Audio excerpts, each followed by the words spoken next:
Bonjour, cette vidéo concerne la résolution de l'exercice 6 de la feuille suite de fonctions. Donc ici on a une fonction fn définie de 0 à 1 dans R de cette manière-là. Et la première question demande d'étudier la convergence simple de cette suite de fonctions et de calculer l'intégrale de 0 à 1 de f de t dt. Donc on voit que la fonction elle est nulle sur 1 sur n1 et quand vous allez faire tendre n vers l'infini, bah, du coup, en gros, on va récupérer 0 quoi qu'il arrive, sauf éventuellement 0. Mais quand on regarde ici, on a fn de 0 qui vaut 0. Donc, première chose, on dit que fn de 0, c'est 0, ça tend vers 0 quand n tend vers l'infini. Deuxième chose, soit un nombre a qui est strictement positif, bah, il existe un nombre n0 tel que, quel que soit n plus grand que n0, bah, 1 sur n qui soit plus petit que a, donc que soit n plus grand que n0, fn de a, c'est 0, ça tend vers 0 quand n tend vers l'infini. Donc, la fonction fn converge simplement quand n tend vers l'infini. F sur 0,1, et la fonction f, c'est la fonction nulle. Égale 0, quel que soit t sur 0. Évidemment, du coup, calculer le i, c'est quand même pas très compliqué. Ça vaut 0. Ici.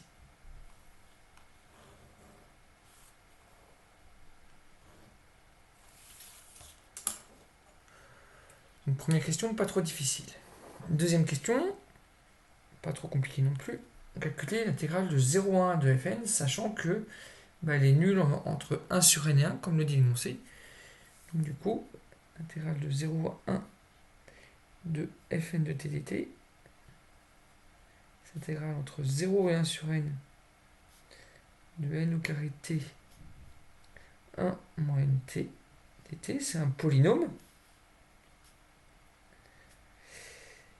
Je vais sortir le n au carré, et il me reste t moins nt carré dt, ce qu'on intègre très facilement en t carré sur 2 moins nt3 sur 3, 3 sur n est 0, ce qui me donne n au carré facteur de 1 sur 2n2 moins 1 sur 3n2. 1 demi moins 1 tiers, ça fait 1 sixième. Reste 1 sixième. Donc in, c'est 1 sixième, évidemment. Ça ne tend pas vers 0 quand n tend vers l'infini. Donc là, le calcul que j'ai fait rapidement, que j'ai juste oublié de montrer, hein, c'est un petit calcul très simple sur des polynômes. Alors, question un petit peu plus technique, du coup. Conclure. Alors, ça me fait penser à un théorème d'intervalation entre une intégrale et une limite. Alors, je vais rappeler le théorème, et on va utiliser certainement un contraposé du théorème. Alors, le théorème, qu'est-ce qu'il dit? Il vous dit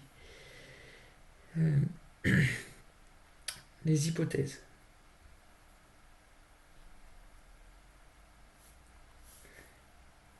Fn continue sur un intervalle AB. Alors, il faut qu'il soit fermé et borné, sinon c'est un peu gênant. Donc il est...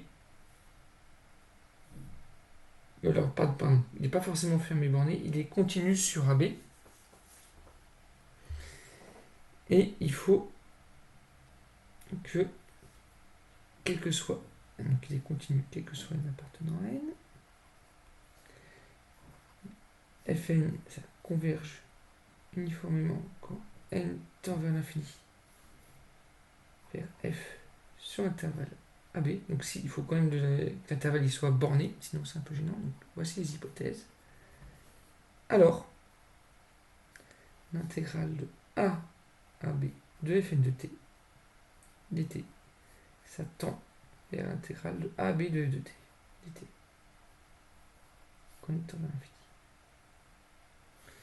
Donc ici, le point 1 est vérifié, la conclusion n'est pas vérifiée, donc la contraposée.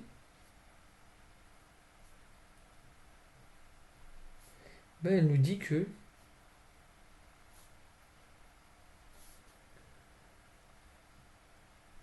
Fn ne converge pas uniformément vers f sur 0,1.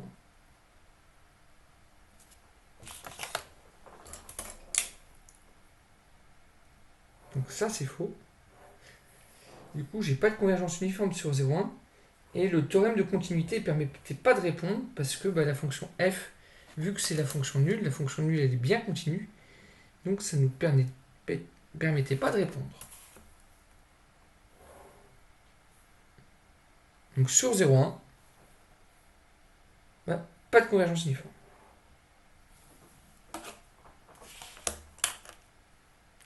On va regarder ce qui se passe du coup sur la question suivante sur A1. Question C sur A1.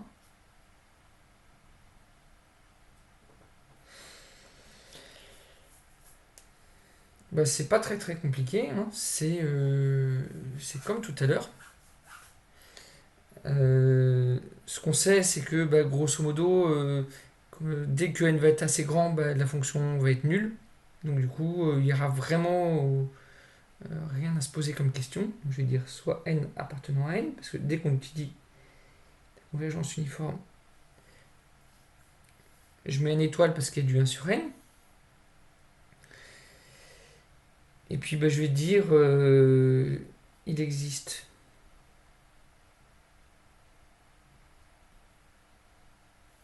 alors j'ai même pas besoin de faire ça, donc il existe n0 appartenant à n tel que quel que soit n plus grand que n0.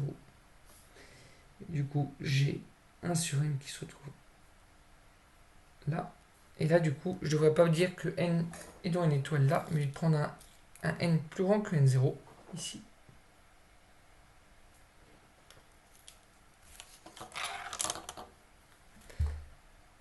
Soit n plus grand que n0. Posons Gn de t, c'est Fn de t moins F de t. Mais comme A est à droite de 1 sur n, ça vaut 0 moins 0, ça vaut 0. On va se retenir de faire une blague ici. Et donc le sub de Gn de t